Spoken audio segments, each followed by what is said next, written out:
कामाला स्थगिती द्यायला मी काही उद्धव ठाकरे आहे का? अहो, तुम्ही उद्धव ठाकरे होऊच शकत नाही.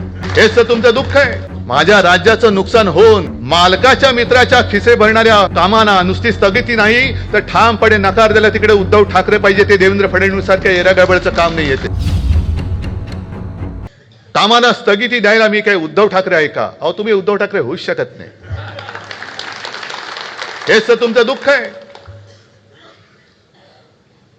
कारण नुसतं माझ्या राज्याचं नुकसान होऊन मालकाच्या मित्राच्या खिसे भरणाऱ्या कामांना नुसती स्थगिती नाही तर ठामपणे नकार दिला तिकडे उद्धव ठाकरे पाहिजे. ते देवेंद्र फडणवीस सारख्या येरागडबडचं काम नाही येते. आणि देवेंद्रजी, तुम्हाला उद्धव ठाकरे व्हायचं असेल तर उद्या अर्थसंकल्प जाहीर होतोय. जसं मी माझ्या नागपूरच्या पहिल्या अधिवेशनामध्ये माझ्या शेतकऱ्यांची कर्जमुक्ती केली होती तशी तुम्ही उद्या माझ्या महाराष्ट्रातल्या शेतकऱ्यांना कर्जमुक्त करून दाखवा. मी माझ्या वचननाम्यातलं पहिलं वचन गोरगरिबांना 10 रुपयामध्ये शिवभोजन हे माझ्या नागपूरच्या पहिल्या अधिवेशनात जाहीर केलं होतं. तुम्ही माझ्या महाराष्ट्रातल्या माता भगिनींना 2100 रुपये उद्याच्या अर्थसंकल्पात जाहीर करून दाखवा आणि मग माझ्याशी बरोबरी करा. मी कोणत्या कामाला स्थगिती दिली होती? जरूर दिली होती. आरे कॉलनी मधल्या त्या वृक्षतोडीला मी जरूर स्थगिती दिली होती आणि सरकार राहिलं असतं तर तुम्ही रद्द करून कांजूरला आता तुम्ही ज्या अडाणीच्या घशामध्ये जी जागा घातले तिकडे कांजूर मार्गला माझ्या मेट्रोचं स्टेशन करून दाखवलं असतं. पण सगळं काही उचलून तुम्ही गुजरातला पळून नेताय. तुमचे मालक तिकडे बसलेत. आमचं गुजरात्यांबद्दल काही भांडण नाहीये. पण ही लोक येऊन आता तो जो काही भाषिक प्रांतवाद करतायत, म्हणजे देशाला स्वातंत्र्य मिळाल्यानंतर भाषावर प्रांतरचना झाली. गुजराती लोकांना गुजरात मिळालं, त्यांना त्यांची राजधानी मिळाली. उत्तर प्रदेशमध्ये तसाच मध्य प्रदेश तयार झाला, उत्तर प्रदेश तयार झाला, बिहार झाला, सगळे प्रदेश तयार झाले. त्यांना त्यांची भाषा आणि त्यांची राजधानी मिळाली. मराठी माणूस म्हटल्यानंतर मराठी माणसाला कोणी किंमतच देत नाही. मराठी मराठी काय करेल मराठी? कारण हे असे गद्दार आहेत. मराठी माणूसच मराठी माणसाचा घात करतो. म्हणून ती जी काय खेकड्याची गोष्ट आहे की इतर सगळ्या माशांच्या टोपलीवरती कव्हर टाकतात पण खेकड्याच्या टोपलीवरती नाही का? कारण तेच एकमेकाचे पाय खेचतात. तसंच गत दुर्दैवाने आपली झालेली आहे. कधीतरी आपण ह्या आपली जी काय प्रवृत्ती आहे ती तोडून आपण सगळ्यांच्या पुढे जाऊ शकणार आहोत की नाही हे या शिबिरात काय ठरवणार असाल तर तुम्ही निर्धार करा. किती दिवस बसायचंय? हिंदुत्व हिंदुत्व आहेच ना. पण शिवसेना प्रमुखांनी जे सांगितलं होतं की मी महाराष्ट्रामध्ये मराठी आहे आणि देशामध्ये मी हिंदू आहे. असे मी गुजरातमध्ये गुजराती आहे पण देशामध्ये मी हिंदू आहे. बिहारमध्ये बिहारी आहे पण देशामध्ये मी हिंदू आहे. ही आमची हिंदुत्वाची व्याख्या आहे. आज संपूर्णपणे तुम्ही नासून टाकताय हिंदुत्व हिंदुत्व. जय श्रीराम. अहो, जय श्रीराम आम्ही सुद्धा म्हणतो पण आम्हाला भाजपा मुक्त राम पाहिजे. हा राम तुम्ही तुमचा त्याच्यावरती शिक्का उमटू शकत नाही. राम आमचा सुद्धा आहे. आणि म्हणूनच मी माझ्या शिवसेनेच्या वचननाम्यामध्ये जे एक वचन दिलं होतं पुन्हा मी करणारच. राज्य तर आपण आणणारच. हे असं तसं नाही मी सोडणार यांना. असं तसं सोडणार नाही. आपलं सरकार आल्यानंतर प्रत्येक जिल्ह्यात मी आपल्या दैवताचं छत्रपती शिवाजी महाराजांचं मंदिर उभारून दाखवणार म्हणजे दाखवणारच. आम्ही जय श्रीराम बोलोच पण त्यांना तुम्हाला सुद्धा भाजपवाल्यानो जय शिवराय जय शिवाजी जय भावानी बोलायला लावलंच पाहिजे आणि ते तुम्हाला आम्ही लावूच. जर तुम्हाला कोणी बोललं जय श्रीराम ठीक आहे जय श्रीराम पण जय शिवाजी जय भावानी पण बोल तोपर्यंत त्याला सोडू नका. सोडू नका त्याला. तुम्ही आता आम्हाला दैवतावरून भांडणं लावायला निघालात. आजपर्यंत या मुंबईमध्ये जेवढी जेवढी संकट आली, नैसर्गिक आपत्ती असेल, अतिरेक्यांचा हल्ला असेल, स्वतःच्या प्राणाची पर्वा न करता त्या संकटात उडी मारून जीव वाचवणारा माझा शिवसैनिक आहे. गोमूत्राची बाटली हलवणारा RSSचा किंवा भाजपचा कार्यकर्ता नाहीये. हे जे शिवसेना प्रमुखांचं मगाशी भाषण दाखवलं ना, तेच आग आपल्या अंगामध्ये पाहिजे. का पाहिजे परत शिवसेना प्रमुखांचं भाषण? तुम्हाला दिलंय ना तुम्हाला त्यांनी. अरे संपूर्ण आयुष्य त्यांनी उधळून टाकलं आपल्यावरती. काय आपण आपल्याला त्यांनी जी काय जडणघडण केली ती काय अशीच नुसते काय मातीचे गोळे बनवायला नाही केली.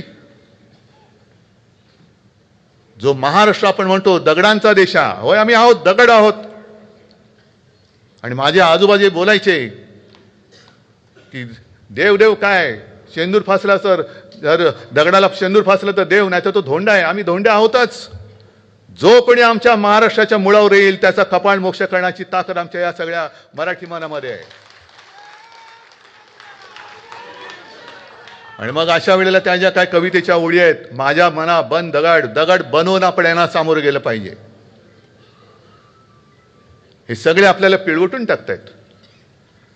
अगदी म्हणजे त्यांची ज्या दिशेने वाटचाल सुरू आहे. आता संजय तुम्ही जे सांगितलं, जसं पुतिन जिंकला, हिटलर सुद्धा जिंकला होता. हिटलरचा जर का तुम्ही इतिहास पाहिला तर हिटलरला सुद्धा 90%, 95%, 97% मतं मिळाली होती. पुतिनला सुद्धा आता अलीकडच्या काळामध्ये बहुमत मिळालेलं आहे. आणि तसंच ह्यांना बहुमत मिळतंय. हे बहुमत खरं मत नाहीये, ही सगळी लांडी लबाडी करून मिळवलेली सत्ता आहे. जर कोणी अगदी आहेत ना, मी तुम्हाला मगाशी संबोधित करताना हिंदू बांधवांनो, भगिनींनो आणि मातांनो म्हणलो, पण इकडे काही मुस्लिम असतील, काही ख्रिश्चन असतील, पण ठीक आहे आपल्यासोबत आले ज्यांना आपलं हिंदुत्व मान्य आहे, कारण आपलं हिंदुत्व हे देशप्रेमाशी निगडीत आहे. ते ज्यांना मान्य आहे, तो मुस्लिम असला तरी आमचा आहे, मी जाहीर सांगतो. यांच्यासारखं माझं हिंदुत्व नाहीये की इकडे पाकिस्तानचा निषेध करायचा आणि तिकडे जाऊन दुबईमध्ये जाऊन हिंदुस्थान पाकिस्तानची क्रिकेट मॅच बघत बसायचं त्या पाकिस्तानी माणसाबरोबर. हे आमचं हिंदुत्व नाहीये. ही थेरं मला बाळासाहेबांनी शिकवलेलं नाहीयेत. एका बाजूला 56 इंचाची छाती, हे सुद्धा फेक नॅरेटिव्ह, आणि तिकडे जाऊन नवाज शरीफच्या वाढदिवसाचा केक खाऊन यायचा. काय जर हिंदू म्हणून किंवा आमच्या महाराष्ट्रासाठी, मराठी माणसासाठी, देशासाठी जर मुस्लिम आमच्या सोबत येत असतील तर भाजपच्या पोटात का दुखावं? काल परवाकडे जे साहित्य संमेलन झालं त्याच्यामध्ये महाराष्ट्र गीत त्या शमीमा अख्तर ना, काश्मीरी मुस्लिम, तिने गायलं. आणि या भैयाजी जोशींसारख्या माणसाला कळणार नाही हे. संयुक्त महाराष्ट्राचा जो लढा पेटला होता त्याच्यामध्ये जे आघाडीवरती होते त्याच्यात एक होता शाहीर अमर शेख. होय होता, जन्माने मुसलमान होता. आमच्या घरी यायचं, आम्ही अनेकदा सांगितलेलं आहे. शिवाजी पार्कला राहत होतो आम्ही, त्यावेळेला आजोबांकडे सगळी लोक यायची, कारण आजोबा माझे तेव्हा सेनापतीसारखे लढत होते. शाहीर अमर शेख यायचे, सेनापती बापट यायचे, अनेक लोक मोठमोठी माणसं मी बघितलेली आहेत घरी येताना आलेली. आणि शाहीर अमर शेख आज सुद्धा मला आठवतात. पण याच शाहीर अमर शेखने ज्या वेळेला दिल्लीमध्ये मराठी माणसाने आंदोलन केलं होतं तेव्हा त्यांचा डब घेऊन सगळ्यात आघाडीवरती होता. जागा मराठा आम जमाना बदलेगा. जागा मराठा बोलणारा अमर शेख असेल जातीने, जन्माने मुसलमान असेल, पण तो आमचा होता, कारण तो संयुक्त महाराष्ट्रासाठी लढला होता. तो काही जनसंघीय नव्हता, शेपूट घालून बसलेला आणि सगळं मिळाल्यानंतर तोडफोड करून राज्य बळकवणारा तसा अमर शेख नव्हता. साबिर शेख सुद्धा होता ना, अमर शेखची आठवण करताना साबिर शेख होता. पण आमच्या सोबत जर का आले मुस्लिम तर वोट जिहाद. आणि मोहन भागवत मशिदीत जातात. उद्धव ठाकरे गेलेले नाही अजून, पण गेला तो परत त्यांची नरकातली सगळी पित्रवरती येतील. मोदी म्हणतात की लहान असताना त्यांच्या घरी ईद आजूबाजूला साजरा व्हायचा, सगळे मुस्लिम जे काय होते त्यांच्या घरनं जेवण यायचं.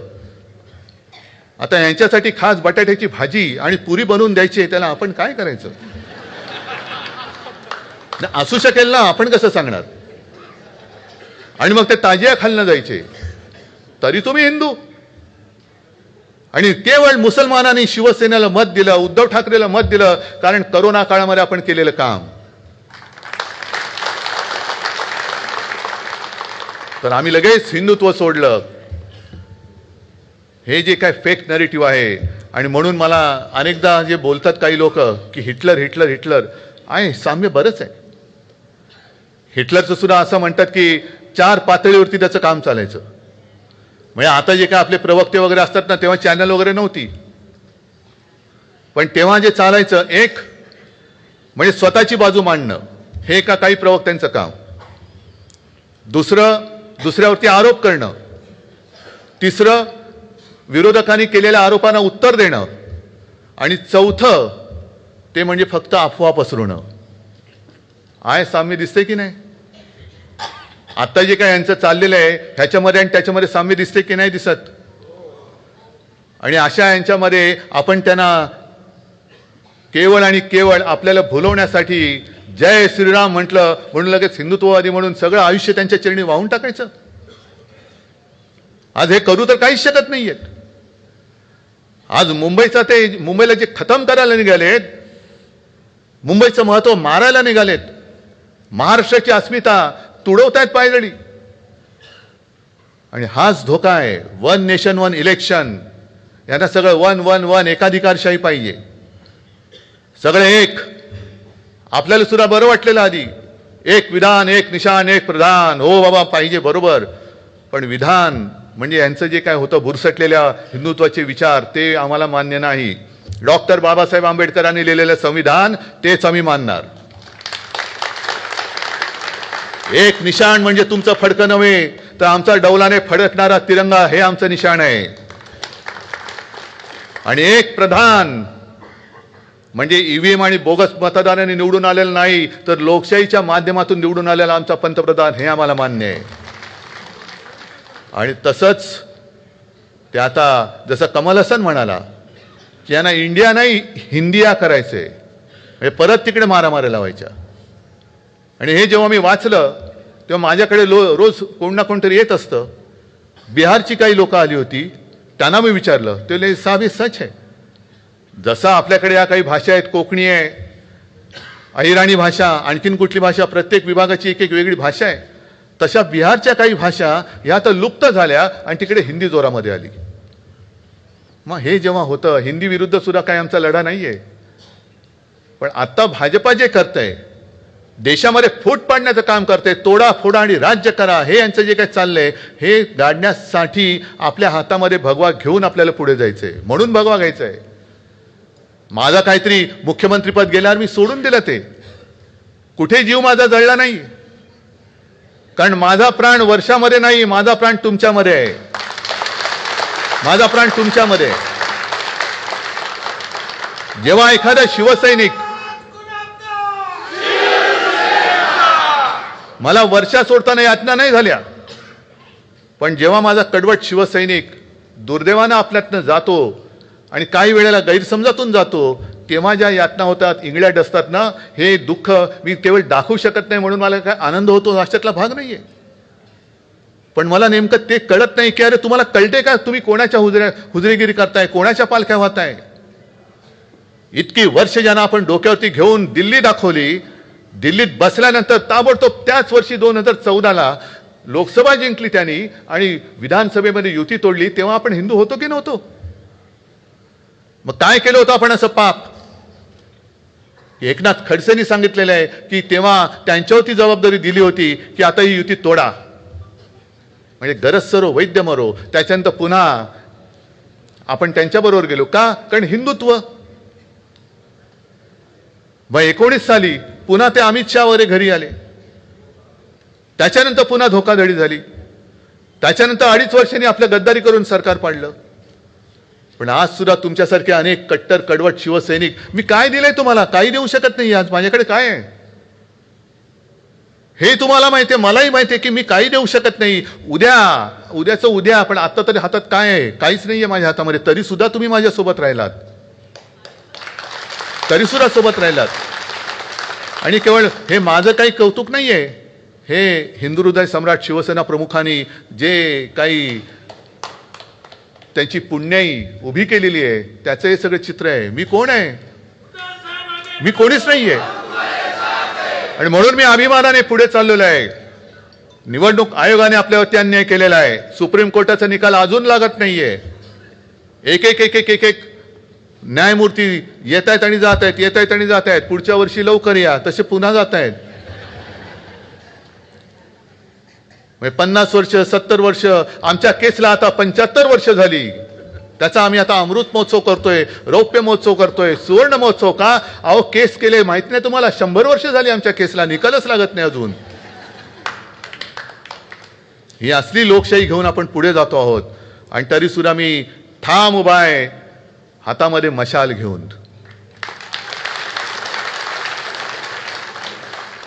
आणि अजूनही एवढं सगळं करूनही, म्हणजे नाव चोरलं, पक्ष चोरला, वडील चोरले, कारण वडिलांचा पत्ता नाही यांच्या, कारण आयुष्यात कधी काही केलं नाही. मग शिवाजी महाराज आमचे, संभाजी महाराज, अरे आता तो पिक्चर आलाय छावा, काय भाजपवाल्यांचं काय कर्तृत्व त्याच्यात, काय केलं काय तुम्ही? हा, जशी इतर लोक बघतायत पिक्चर, तसं तुम्ही पिक्चर बघताय. हा, अनाजी पंतांचं काय बघायचं असेल म्हणून जात असाल तर जरूर जा, की बरोबर त्यांची परंपरा चालवतोय की नाही, भगव्याला डाग लावतोय की नाही, भगव्यात फूट पाडतोय की नाही.